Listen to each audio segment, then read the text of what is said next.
Hey guys, this is Issues with Toddy One Skip. I am Toddy One Skip. Welcome back to my channel. Thank you guys so much for allowing me to be part of your day. As always, I appreciate it. These are not just words that come out of my mouth.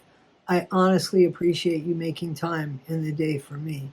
Or when you hit the bell that says, hey, I have something to say, and you say, hey, I want to hear what you got to say. So please understand that that never goes unnoticed or underappreciated. I appreciate it. Guys, I wanted to talk about a few things that I don't really want to turn into 3 videos because I think I can handle it in one video. I think I can. So the first thing is Fancy's lawsuit was dismissed because of jurisdiction. It doesn't mean that she won the lawsuit and that they found the lawsuit frivolous and that's why they dismissed it. The judge said, why is this in my jurisdiction? Why is it in Chillicothe? And according to Fancy, the only person that had to say anything was Mike Stanfield, the lawyer that represented the case on Gypsy's and Gypsy's family's behalf. And I guess the judge was like, yeah, I really don't want this in my jurisdiction. So dismissed without prejudice. I would think it was something like that. And according to what's been talked about is Gypsy has, I guess, said, because a few people have hit on comments and stuff, a few people have said that Gypsy's going to go ahead and refile that suit. Well, I don't think she needs a lawyer to do that. So she might be able to do that because I really don't see her spending money on that. I don't know what kind of deal she has with Mike Stanfield. You know, if he just does stuff pro bono, maybe he doesn't, but he probably gives her some sort of discount. I don't know. Maybe somebody will take it because it's Gypsy Rose and they want to get their name out there and be represented. I don't know. But Fancy should take this as a warning.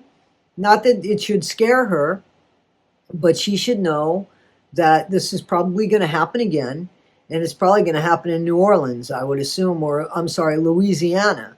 You know, hopefully not way the fuck down in Cutoff, Louisiana, but, you know, in Louisiana. So, you know, Fancy should start now kind of maybe looking into lawyers or trying to prepare something that will be a part of a documentary of what's going on so that this isn't coming out of her pocket and that when she's ready to make the trip, her and Sarah can go again and make the trip, and maybe they can rent a car. Maybe given enough time, they can, maybe Sarah can rent a car and come down and get Fancy. And I don't know. You know, I'm just throwing stuff out there because everything was spur of the minute last time. So I would start preparing for that. And if it doesn't happen, then, okay, you got some money tucked away for something in the future. But if you're going to do it, I guess, you know, in all honesty, not that it's not my place to say this, but I would explain that if I was going to take money from people. Just this is the plan. I want to get ready and prepared for it. I think that, you know, in all honesty, it would be a good idea to get a lawyer anyway. However, I guess she would have to get a lawyer if she didn't want to represent herself in Louisiana. And I'm not too sure that that's something that would benefit her later, where she, you know, because you kind of want somebody on retainer that you're talking to when you're putting shows together and such. You do want, you know, somebody saying, yes, you can say this, and no, you can't say that, especially when it's about somebody that's real and live. You kind of want to protect yourself. So, and if you're going to do all of it on your own, these, you know, production companies, they have lawyers. So if you are your own production company, you should at least be friendly enough with a lawyer that they give you the direction. I certainly hope that the lawsuit gets dismissed on frivolous charges and that there's nothing legitimate that would be wrong on Fancy's behalf, because to work so hard for something, regardless of anything that happened, regardless of an attitude, not an attitude, just somebody's, you know, emotional state, somebody put a lot of work into something, we all want to see it come to fruition when we put so much work into something. I mean, sometimes things don't work out and you got to suck it up. But, I think that not yet. Not yet. So that's for that. There's a rumor going around that Gypsy's pregnant. She's gained weight, and I don't know if she was just eating healthy, because a lot of times you get out of jail, you're going to gain some weight because, you're out of jail and you're eating anything you want, any time of the day you want. There's no restrictions, and it's not all commissary food, which I'm very familiar with commissary food. I was a commissary manager once upon a time ago in a county jail. But anyway, so Gypsy, if she's pregnant, I would be like so sad, because I don't think she's ready. I don't think she's ready. And that wouldn't be a good look either which way. That would not be a good situation either which way, because one, if it's Ryan's kid, her and Ryan are divorcing because she doesn't want to be with him. And if it's Ken's kid, well, you're still married to Ryan, so what are you doing? And Christy, why are you supporting that behavior? You didn't want somebody to do that to you. Why would you want to do that to Ryan? I don't understand the betrayal on Ryan. The only reason why to do something like that to Ryan was because you want to be in favor with Gypsy. That's the only thing I could figure out. It's really sad because it's an immoral thing to do.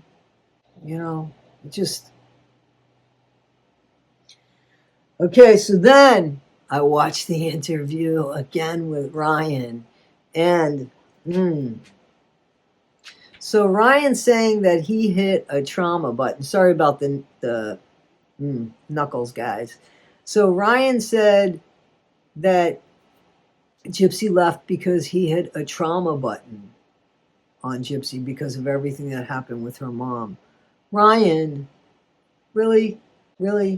You think that there's so much wrong with that statement. One, I don't believe that there was any trauma from the mom. I think that she caused her mom all that trauma.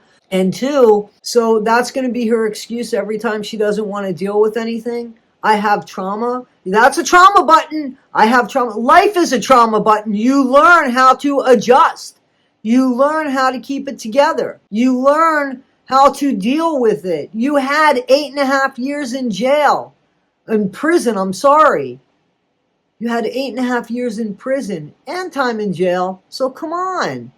This is life. Life doesn't always work out the way that we expect it to, or the way that we hope it to. Ask your mom. So, you see what I'm saying? You have to be responsible for your own buttons and allowing people to push them or not push them. And if somebody pushes them, you have the option of taking all that emotion and walking away and dealing with it so that it's not spewed on everybody, and you're not walking away from a marriage forever. When I say walk away, I don't mean walk away with your whole life and you don't come back. That's a fucking excuse. That's what you wanted to do, and you convinced this man that it's his fault because he hit a trauma button. The manipulation is still there. You walk away. Worst comes to worst, you take a day or two.